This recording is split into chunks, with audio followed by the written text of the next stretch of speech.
আসসালামু আলাইকুম। আশা করি আপনারা সবাই ভালো আছেন, সুস্থ আছেন। আমাদের যে আলোচনা চলছিল সিডিসিএস, ইউসিবি 600 সেই আলোচনা আজকে কন্টিনিউশন চলছে। গতদিন আমরা আলোচনা করেছি আর্টিকেল 7। আজকে আমাদের আলোচনার বিষয়বস্তু হচ্ছে আর্টিকেল 8 কনফার্মিং ব্যাংক আন্ডারটেকিং।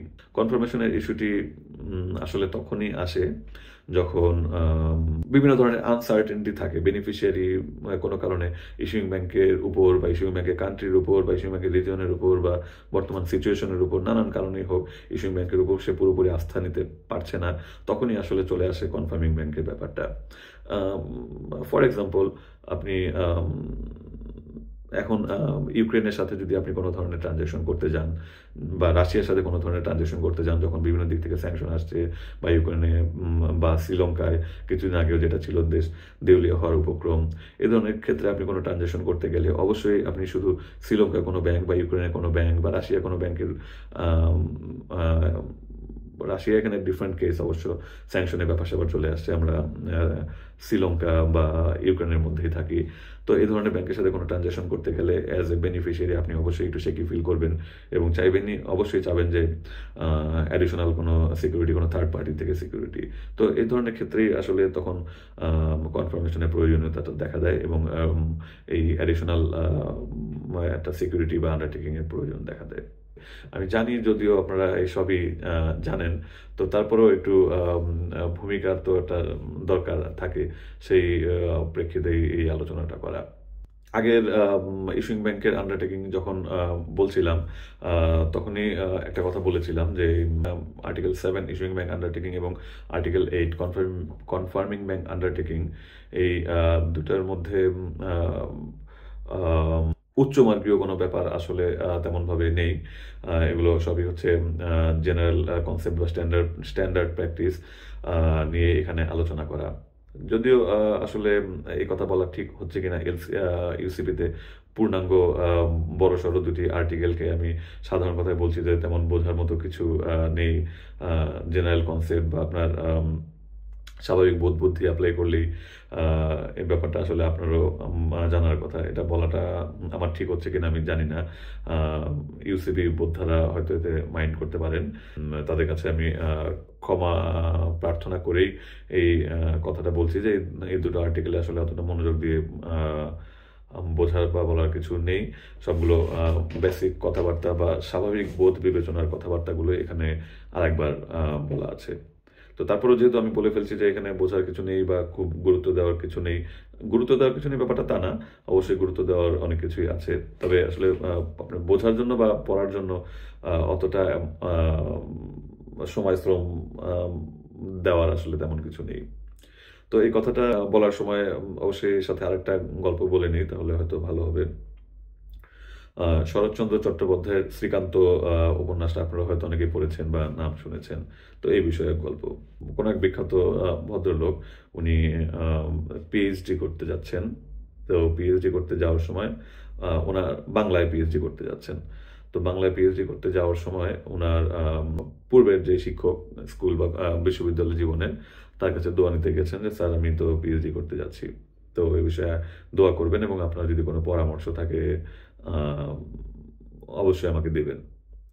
তো সে পিএইচডি প্রত্যাশীর যে শিক্ষক, উনি শুধু পিএইচডি তার ছাত্রকে বা পিএইচডি প্রত্যাশীকে শুধু একটা কথা জিজ্ঞেস করলেন, তুমি কি শরৎচন্দ্রের শ্রীকান্ত পড়েছো?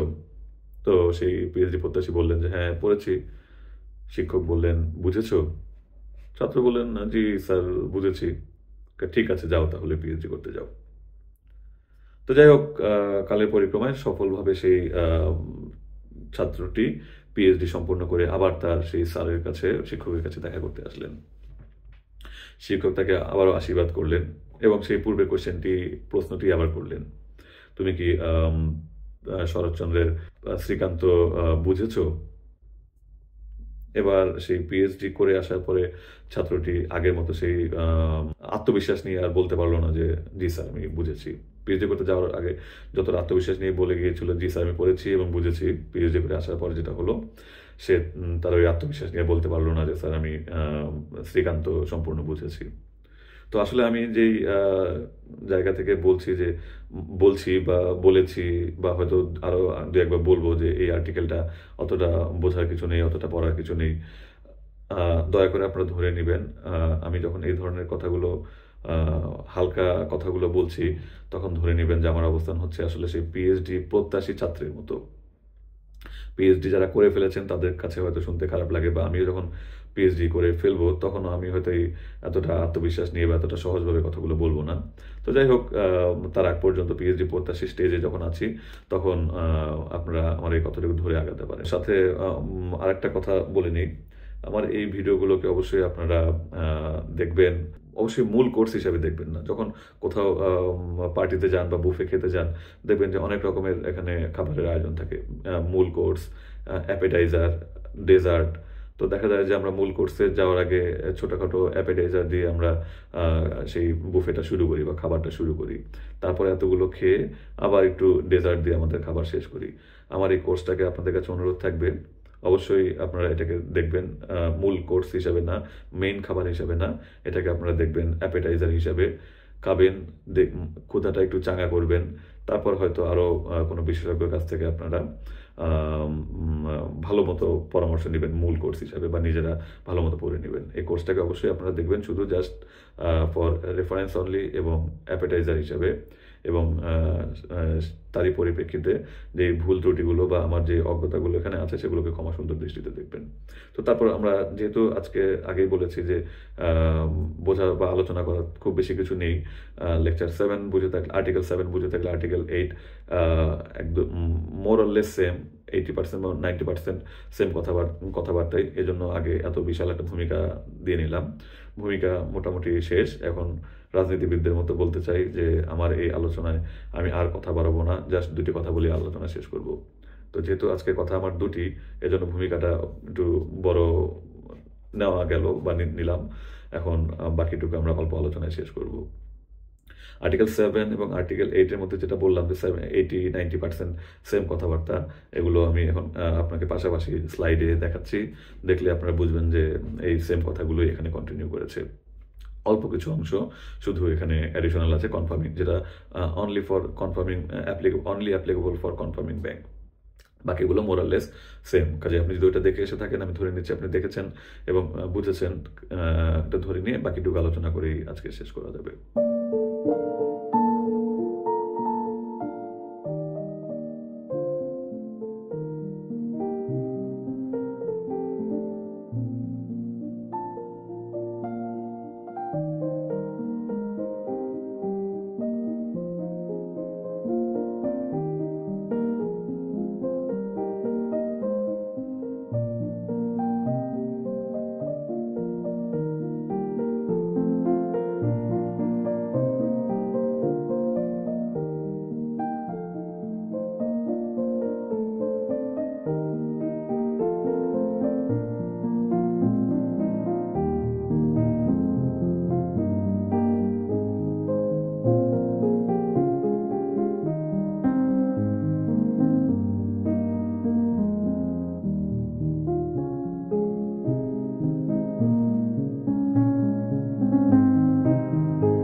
প্রথমেই হচ্ছে article 8 confirming bank undertaking. Point A, provided that the stipulated documents are presented to the confirming bank or to any other nominated bank and that they constitute a complying presentation, the confirming bank must। এখানে আরেকটা কথা just একটু বলে নেই, issuing bank undertaking এবং confirming ব্যাংকের undertaking এর মধ্যে আরেকটা বেসিক যে ডিফারেন্সটা আছে, তা হচ্ছে ইস্যুইং ব্যাংকের উপর এলসি অ্যাভেলেবল অপশন বলেছি যে একটা শুধু হতে পারে, সেটা হচ্ছে অনার ফাংশন। নেগোসিয়েশন ফাংশন কিন্তু ইস্যুইং ব্যাংকের উপর অ্যাভেলেবল থাকে না। অনার ফাংশনের মধ্যে আপনার অবশ্যই মনে আছে যে অপশনগুলো আছে তিনটি, সাইড পেমেন্ট, ডেফার্ড পেমেন্ট এবং অ্যাকসেপ্টেন্স। এই তিনটা মিলে যে অনার ফাংশন, সেটাই শুধু ইস্যুইং ব্যাংকের জন্য অ্যাপ্লিকেবল। আর কনফার্মিং ব্যাংকের জন্য অ্যাডিশনাল আরেকটা জিনিস অ্যাপ্লিকেবল, সেটা হচ্ছে অনার অ্যান্ড নেগোসিয়েশন। তার মানে যদি আমরা বলি অনার ফাংশনের আন্ডারে 3টি side payment, acceptance, deferred payment এবং নেগোসিয়েশন ফাংশনের নেগোসিয়েশন, 4টা অপশন আছে হচ্ছে কনফার্মিং ব্যাংকের সাথে অ্যাভেলেবল। তো এটুকু ধরে নিয়ে আমরা আবার আলোচনায় ফিরে যাচ্ছি। Provided that the stipulated documents are presented to the confirming bank or to any other nominated bank and they constitute a complying presentation, the confirming bank must honor if the credit is available by, সেই honour ফাংশনের আগে যখন বললো available by, অবশ্যই আপনি বুঝতে পারছেন 3টি অপশনই আছে। A sight payment, deferred payment or acceptance with the nominated bank. Honour ফাংশনের আন্ডারে আছে 3টি option, sight payment, deferred payment or acceptance with the confirming bank। এখন তারপরে বললো পয়েন্ট এ এর 1, তার এ এবং বি। এবার বিতে বলছে sight payment with another nominated bank and that nominated bank does not pay.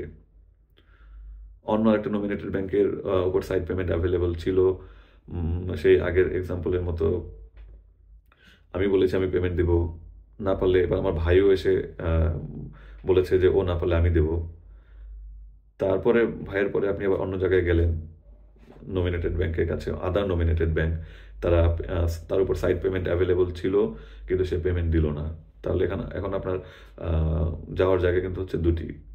চলে যাবেন কনফার্মিং ব্যাংকের কাছে, কনফার্মিং ব্যাংক যদি না দিতে পারে তখন আবার ইস্যুইং ব্যাংকের কাছে আসতে পারবেন। তো পয়েন্ট এ 1 এর বি বলছে sight payment with another nominated bank and that nominated bank does not pay. যদি না পেমেন্ট অ্যানাদার নোমিনেটেড ব্যাংকের উপর অ্যাভেলেবল সাইড পেমেন্ট অ্যাভেলেবল ছিল, সে পেমেন্ট দেয়নি, আপনি আবার কনফার্মিং ব্যাংকের কাছে আসতে পারবেন। তো আজকে এখন আমরা কনফার্মিং ব্যাংকের পরেও যে আপনার লাস্ট রিসোর্ট ইস্যুইং ব্যাংক ওই পর্যন্ত আর যাবো না। আজকে আমরা কনফার্মিং ব্যাংক আন্ডারটেকিং, আমরা কনফার্মিং ব্যাংক পর্যন্তই থামবো। আর সামনে ধরে নেব another nominated bank. Another nominated bank যদি তার নমিনেশন অনুযায়ী অ্যাক্ট না করে তাহলে আপনি আসবেন কনফার্মিং ব্যাংকের কাছে। কনফার্মিং ব্যাংক ফেল করলে আপনি ইস্যুইং ব্যাংকের কাছে যেতে পারবেন। এই আজকের আর্টিকেল আলোচনার জন্য আমরা ওই পর্যন্ত যাব না। আমরা ধরে নেব এই পাশে অ্যানাদার নোমিনেটেড ব্যাংক তার নমিনেশন অনুযায়ী অ্যাক্ট না করলে আপনি কনফার্মিং ব্যাংক পর্যন্ত আসবেন, এটুকু আমি ধরে নেব। তো sight payment with another nominated bank and that nominated bank does not pay. যদি অ্যানাদার নোমিনেটেড ব্যাংক পে না করে অবশ্যই আপনি কনফার্মিং ব্যাংকের কাছে আসতে পারবেন।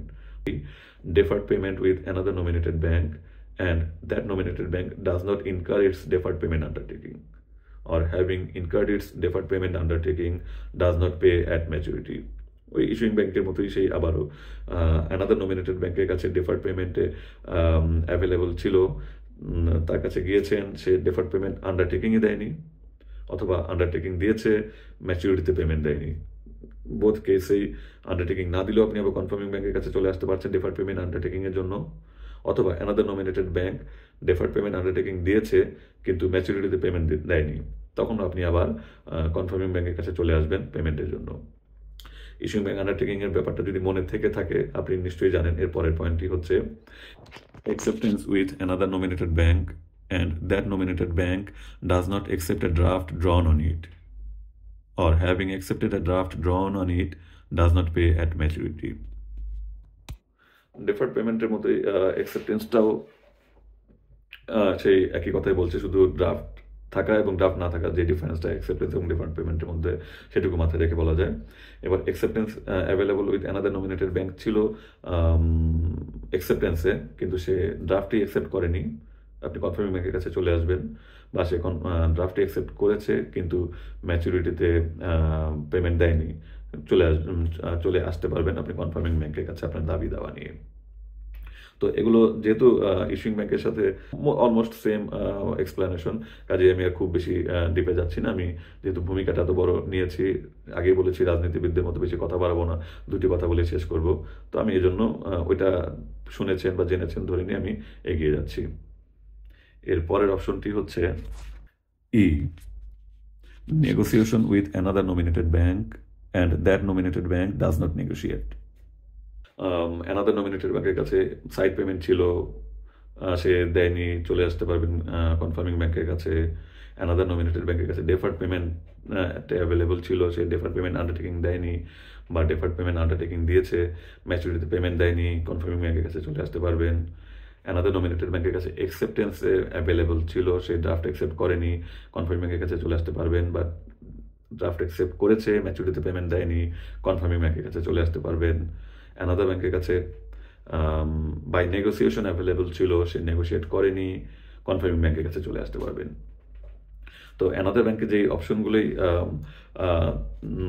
ছিল কিন্তু আপনি সার্ভিসটি পাননি, আপনি কনফার্মিং ব্যাংকের কাছে চলে আসতে পারবেন। এসবই হচ্ছে কনফার্মিং ব্যাংকের অনার ফাংশন। তো ইস্যুইং ব্যাংক এবং কনফার্মিং ব্যাংকের মধ্যে অ্যাডিশনাল যে কাজটি আছে বলেছিলাম, সেটা হচ্ছে negotiate without recourse if the credit is available by negotiation with the confirming bank. Issuing ব্যাংকের কাছে অ্যাভেলেবল ছিলই শুধু অনার ফাংশনগুলো, sight payment, deferred payment, acceptance. কিন্তু কনফার্মিং ব্যাংকের কাছে অনার ফাংশন এবং নেগোসিয়েশন ফাংশন দুটি অপশনই আছে। তো অ্যানাদার নমিনেটেড ব্যাংক যদি সেই অনার ফাংশন এবং নেগোসিয়েশন কোনোটাই না করে, আপনি কনফার্মিং ব্যাংকের কাছে আসতে পারবেন, কনফার্মিং ব্যাংক অনার করবে। অথবা কনফার্মিং ব্যাংকের উপরই যদি নেগোসিয়েশনে অ্যাভেলেবল থাকে, আপনি সরাসরি কনফার্মিং ব্যাংকের কাছেই নেগোসিয়েশনের জন্য আসতে পারবেন। তো এটাই হচ্ছে ইস্যুইং ব্যাংকের উপর অ্যাভেলেবল ফাংশনের চেয়ে কনফার্মিং ব্যাংকের উপর অ্যাভেলেবল ফাংশনের আরেকটি অ্যাডিশনাল পয়েন্ট। পরের পয়েন্টগুলোতেও ইস্যুইং ব্যাংক আন্ডারটেকিং এবং কনফার্মিং ব্যাংক আন্ডারটেকিংয়ের মধ্যে যথেষ্ট মিল রয়েছে। যেমন পয়েন্ট বিতে যদি চলে যাই, confirming bank is irrevocably bound to honor or negotiate as of the time it adds its confirmation to the credit. Issuing bank এলসিটি ইস্যু করে দেওয়া মাত্রই কিন্তু আসলে ইস্যুইং ব্যাংকের লায়াবিলিটি ক্রিয়েট হয়ে যাচ্ছে। আর কনফার্মিং ব্যাংকের লায়াবিলিটিটা ক্রিয়েট হচ্ছে কখন? ফর এক্সাম্পল, ইস্যুইং ব্যাংকে টিএলসি ইস্যু করে দিল যে কনফার্ম বলে, এখানে আপনার ইস্যুইং ব্যাংক এলসি ইস্যু করার সময় কনফার্মেশনের যেই অপশনগুলো, এখানে 3টি অপশন আছে: কনফার্ম, মে অ্যাড, উইদাউট। কনফার্ম মানে ইস্যুইং ব্যাংক আগে থেকে এলসি ইস্যু করার সময় কনফার্ম করে দিচ্ছে যে এলসিটি কনফার্ম হবে। কনফার্মিং ব্যাংকের সাথে ইস্যুইং ব্যাংকের ওই ধরনের অ্যারেঞ্জমেন্ট থাকার পরেই এলসিটি সাধারণত ইস্যু করা হয়। এটাকে বলা যায় যে ইস্যুইং ব্যাংক এলসিটি ইস্যু করার সময়ই কনফার্মিং ব্যাংকে রিকোয়েস্ট করে দিচ্ছে যে তুমি কনফার্মেশন দিও। শুধু রিকোয়েস্ট না, আগে দ্বিপাক্ষিক আলোচনার পরেই আসলে এ ধরনের রিকোয়েস্টই হয়ে থাকে এবং সাধারণত কনফার্ম করেও থাকে। এটাকে বলা যায় ইস্যুইং ব্যাংকের রিকোয়েস্ট টু কনফার্ম। দ্বিতীয় অপশনটি হচ্ছে মে অ্যাড। তো যখন এলসি ইস্যু করা হচ্ছে তখনই এলসিটা কনফার্ম হিসেবে ইস্যু করা হচ্ছে না, কনফার্মিং ব্যাংক অথরাইজেশন দিয়ে দিচ্ছে যে যদি প্রয়োজন হয়, যদি বেনিফিশিয়ারি রিকোয়েস্ট করে, তুমি কনফার্ম করতে পারো। প্রথম যেটা বললাম যে কনফার্ম, মে অ্যাড এবং উইদাউট। কনফার্ম এলসিটা ইস্যুইং ব্যাংক প্রথম থেকেই রিকোয়েস্ট করে দিচ্ছে যেটা কনফার্ম, দুই পক্ষে আলোচনা করে আগে বলে দিচ্ছে এটা কনফার্ম, এবং সেই অনুযায়ী সাধারণত কনফার্মিং ব্যাংক কনফার্মেশন দিয়ে থাকে। মে অ্যাডে হচ্ছে ইস্যুইং ব্যাংক অথরাইজেশন দিয়ে থাকে, কিন্তু রিকোয়েস্টটা আসতে হয় বেনিফিশিয়ারির কাছ থেকে, কনফার্মিং ব্যাংকের কাছে। ইস্যুইং ব্যাংক অথরাইজ করে দিল যে যদি ও চায়, বেনিফিশিয়ারি যদি চায়, তুমি কনফার্ম করে দিও। তো তারপর যদি বেনিফিশিয়ারি চায় তখন মে অ্যাডটা কনফার্ম হতে পারে। আর উইদাউট তো কোনো কনফার্মেশনের কোনো অপশন নেই। কনফার্মিং ব্যাংক এবং বেনিফিশিয়ারি মিলে একটা সাইলেন্ট কনফার্মেশন করতে পারে তারা তাদের ডিফারেন্ট অ্যারেঞ্জমেন্ট দিয়ে, যেটা অবশ্য ইউসিবির স্কোপের বাইরে। তো আমরা সেই স্কোপের বাইরেটা যাব না, আমরা ইউসিবির স্কোপেরটুকু নিয়ে আলোচনা করব। তো মে অ্যাডে বেনিফিশিয়ারি রিকোয়েস্ট করবে এবং কনফার্মিং ব্যাংক সাধারণত অ্যাকসেপ্ট করবে। তবে অ্যাকসেপ্ট করবে কি করবে না, এটা কনফার্মিং ব্যাংকের ডিসক্রিপশন। এবং ইস্যুইং ব্যাংক অথরাইজ করুক আর রিকোয়েস্ট করুক, যখন কনফার্মিং ব্যাংক অ্যাকসেপ্ট করবে তখন থেকে সেই এলসিটি কনফার্ম হবে এবং কনফার্মিং ব্যাংকের লায়াবিলিটি ক্রিয়েট হবে, এর আগে না। এরপর হচ্ছে point C, a confirming bank undertakes to reimburse another nominated bank that has honored or negotiated a complying presentation and forwarded the document to the confirming bank. Same পয়েন্টটা issuing bank undertaking এর ক্ষেত্রেও ছিল। Confirming bank another nominated bank, এখানে যে অপশনটা বারবার আসে another nominated bank, মানে ইস্যুইং ব্যাংক, তারপর কনফার্মিং ব্যাংক, তারপরে অ্যানাদার নমিনেটেড ব্যাংক থাকতে পারে। কনফার্মিং ব্যাংক যখন কনফার্ম করলো কোনো একটা এলসি, তখনও তার অব্লিগেশন কিন্তু দুই জায়গায় তৈরি হয়ে যাচ্ছে। এক, সরাসরি বেনিফিশিয়ারির কাছেও তার অব্লিগেশন তৈরি হয়ে যাচ্ছে, অথবা অ্যানাদার নমিনেটেড ব্যাংকেও তার অব্লিগেশন তৈরি হতে পারে যদি অ্যানাদার নমিনেটেড ব্যাংক তার নমিনেশন অনুযায়ী অ্যাক্ট করে থাকে। তো এখানেও তার অব্লিগেশন হচ্ছে দুইটা। যদি আনাদার নমিনেটেড ব্যাংক তার নমিনেশন অনুযায়ী অ্যাক্ট করে থাকে, তাহলে কনফার্মিং ব্যাংক নমিনেটেড ব্যাংকে রিএম্বার্স করতে কমিটেড থাকে, অথবা যদি আনাদার নমিনেটেড ব্যাংকে ফাংশন না থেকে থাকে, তাহলে সরাসরি বেনিফিশিয়ারিকেও সে পেমেন্টটা করতে পারে। তো এখানে এটাই বলেছে, a confirming bank undertakes to reimburse another nominated bank that has honored or negotiated a complying presentation and forwarded the documents to the confirming bank. Reimbursement for the amount of a complying presentation under a credit available by acceptance or deferred payment is due at maturity. যদি another nominated bank deferred payment undertaking দিয়ে থাকে অথবা acceptance দিয়ে থাকে, সেটা payment তার issue আসবে ম্যাচুরিটিতে, এবং ম্যাচুরিটিতে অ্যানাদার নমিনেটেড ব্যাংক পেমেন্ট দিলেই কনফার্মিং ব্যাংকের অব্লিগেশন আসবে সেই অ্যানাদার নমিনেটেড ব্যাংকে রিইম্বার্স করা। তবে যদি অ্যানাদার নমিনেটেড ব্যাংক অ্যাকসেপ্টেন্স দিয়ে থাকে বা ডেফার্ড পেমেন্ট আন্ডারটেকিং দিয়ে থাকে 3 মাস পরে বা এলসির টেনার অনুযায়ী 2 মাস পরে, 30 দিন পরে, যাই হোক, যে এতদিন পরে পেমেন্টটা ম্যাচিউর হবে, কিন্তু তার আগেই অ্যানাদার নমিনেটেড ব্যাংক এবং বেনিফিশিয়ারির মধ্যে কোনো অ্যারেঞ্জমেন্টের ফলে অ্যানাদার নমিনেটেড ব্যাংক বেনিফিশিয়ারিকে ম্যাচুরিটির আগেই কোনো পেমেন্ট দিয়ে দিয়েছে, তখন কিন্তু তার মানে এই না যে কনফার্মিং ব্যাংকের উপরেও অব্লিগেশন আসবে অ্যানাদার নমিনেটেড ব্যাংককে সেই ম্যাচুরিটির আগেই রিইম্বার্স করা। Another nominated bank deferred payment undertaking দেওয়ার পরে বা অ্যাকসেপ্টেন্সের পরে যাই করুক না কেন, কনফার্মিং ব্যাংক অ্যানাদার নমিনেটেড ব্যাংককে পেমেন্ট করবে only at maturity. Reimbursement for the amount of a complying presentation under a credit available by acceptance or deferred payment is due at maturity, whether or not another nominated bank prepaid or purchased before maturity. তারপর third সেন্টেন্সটিতে বলছে, confirming bank's undertaking to reimburse another nominated bank is independent of the confirming bank's undertaking to the beneficiary. যেটা আমরা আগেই বলে ফেলেছি, another nominated bank রিইম্বার্স করার আন্ডারটেকিংটা হচ্ছে confirming ব্যাংকের আলাদা আরেকটা undertaking, in addition to confirming bank's undertaking to the beneficiary. পরের পয়েন্টে চলে যাই। If a bank is authorized or requested by the issuing bank to confirm a credit but is not prepared to do so, it must inform the issuing bank without delay and may advise the credit without confirmation. Issuing bank confirming ব্যাংকে request করলো বা authorize করলো confirm করার জন্য, কিন্তু confirming bank এই মুহূর্তে confirm করতে প্রস্তুত নয়, তো সে অবশ্যই ইস্যুইং ব্যাংকে সেটা উইদাউট ডিলে জানিয়ে দেবে যে না ভাই, আমি তোমার সাথে এখন প্রেম করতে পারবো না বা এখন বিয়ে করতে পারবো না। তো যাই হোক, আপনি তাকে বসিয়ে রাখবেন না, অপেক্ষায় রাখবেন না যে সময় সুযোগ হলে প্রেম করব, যদি ও রাজি না হয় তাহলে তোমার সাথে প্রেম করব, এ ধরনের কোনো কাজ করবেন না, যেগুলো স্বভাবতই আনএথিক্যাল বলতে পারেন, বা এখানে এথিক্সের ব্যাপার না, এখানে হচ্ছে legal bindings. If A bank is authorised or requested to by the issuing bank to confirm a credit but is not prepared to do so, it must inform the issuing bank without delay. সাথে সাথে জানিয়ে দেবেন যে না, আমি এখন প্রস্তুত নই বা করবো না, যাতে ইস্যুইং ব্যাংক অন্য কোনো অপশনে আগাতে পারে বা বেনিফিশিয়ারি অন্য কোনো চিন্তা ভাবনা করতে পারে। এবং যদি কনফার্মেশনের করতে প্রিপেয়ার না থাকেন, ইস্যুইং ব্যাংকে জানিয়ে দেওয়ার পর বেনিফিশিয়ারিকে এলসিটা উইদাউট কনফার্মেশনই আপনি অ্যাডভাইস করে দিতে পারেন। তো এই হচ্ছে আজকে আমাদের মোটামুটি আলোচনা। তো আজকের টোটাল ব্যাপারটা ইস্যুইং ব্যাংক নিয়ে এত ডিটেল আলোচনা করার পরে আজকে কনফার্মিং ব্যাংক নিয়ে আসলে ডিটেল অত আলোচনা করার কিছু ছিল না, তবে সেই যে রাজনৈতিক ব্যক্তিত্বের কথাই মনে পড়ে গেল। আমি আমার কথা বাড়াবো না, দুটি কথা বলেই শেষ করব। তো সেই দুটি কথা বলতে গিয়েও আসলে দেখা যায় যে ঘন্টাখানেক পার হয়ে যায় রাজনৈতিক নেতাদের। তো এখানেও তাই হয়ে গেল, ভেবেছিলাম যে আলোচনা খুব বেশি কিছু নেই, দুটি কথাই বলবো, তো দুটি কথা বলতে যেও দেখা যাচ্ছে যে সেই অনেকটা কথাই বলা হয়ে গেছে। তো যাই হোক, সব কথা মনোযোগ দিয়ে শোনার কিছু নেই, বারবারই বলছি, যেটুকু দরকার শুনে বাকিটুকু আপনারা ব্রেন থেকে আউট করে দেবেন, ব্রেনের চাপ নিয়ে লাভ নেই। আর বরাবরের মতোই যে আপনাদের কাছে একটি আবেদন, তা হচ্ছে ভুল ত্রুটি ক্ষমা সুন্দর দৃষ্টিতে দেখবেন, ভুল শুধরে দেওয়ার বা ধরিয়ে দেওয়ার চেষ্টা করবেন, আমি নিজেকে শোধরানোর চেষ্টা করব।